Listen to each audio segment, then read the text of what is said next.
hai un interés enorme por decir que o Partido Popular non desprezo o galego. Ese é un interés coñecido desde fai moito tempo e que cando estás no goberno podes amosar de que iso non é así.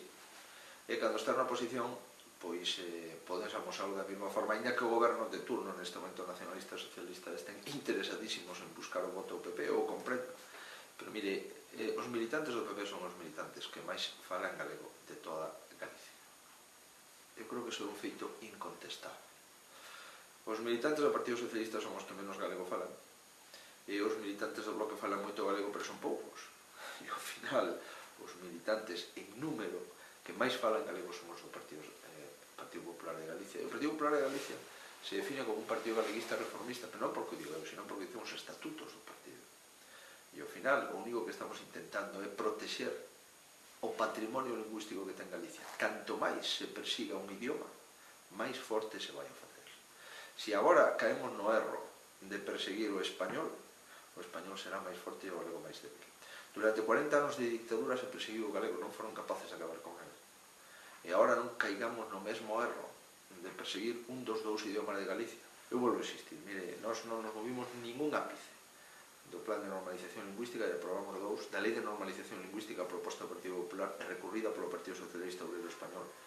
E, polo tanto, nós vamos a seguir como estamos, defendendo o galego e o español e o galego, porque son os dous idiomas que os galegos coñecemos. E queremos pasar do bilingüismo a aprender inglés. Hai outros que queren pasar do bilingüismo ao monolingüismo. Pois nós non. Nós queremos ter 3 idiomas que coñezcamos e non só un idioma, porque iso é prexudicial para a propia cultura galega. A cultura galega, se os galegos sabemos expresarnos en español, pervivirá moito máis tempo que unha cultura monolingüe de minorías. Creemos que a cultura galega de maiorías é aquela que, mantendo os alicerces básicos da nosa idiosincrasia como pobo, é capaz de comunicarse co mundo e é capaz de comunicarse en unha economía, en un mundo global no que vivimos. É moito máis importante ter un presidente do goberno galego que ter outro presidente do goberno que non sexa galego.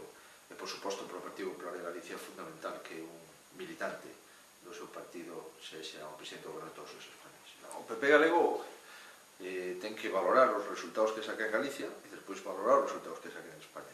Por suposto que os resultados do domingo lle afectan a todos os partidos, porque todos os partidos nos presentamos ás eleccións.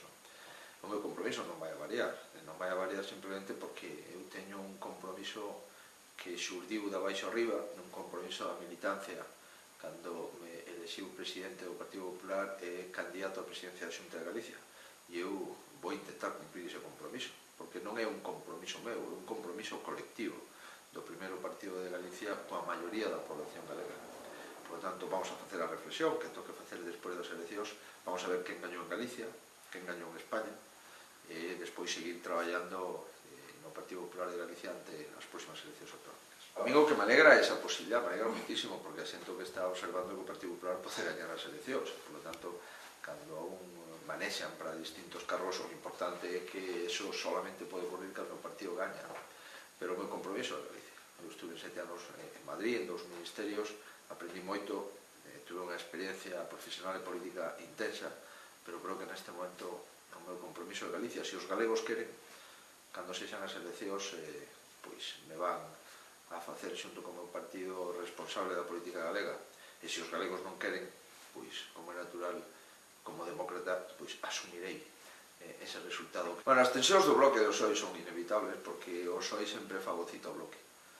O Bloque, ás veces, na miña opinión, pois ten plantexamentos un pouco raros, porque darlle ao Partido Socialista os alcaldes das 7 cidades galegas, cando en 4 delas gañou o Partido Popular prácticamente coa maioría absoluta menos un escano, ou darlle ao Partido Socialista as 2 diputacións onde non gañou o Partido Popular con maioría, eu creo que é un erro clarísimo, histórico e estratégico do Bloque Nacionalista Galego.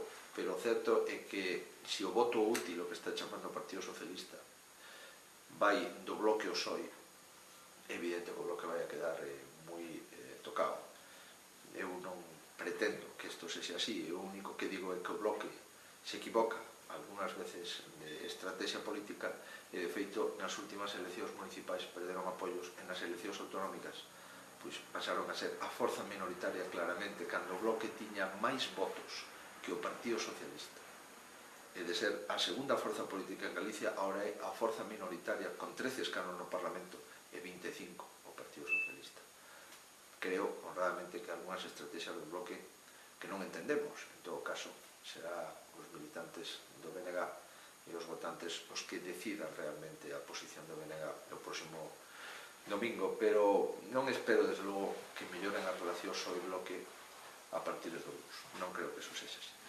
E iso o vai a facer Tourinho se lle interesa. Eu estou convencido que o señor Tourinho solamente vai a facer o que lle interese a él personalmente e o seu partido. Do resto non espero moito de que se manteña o goberno hasta o final da legislatura.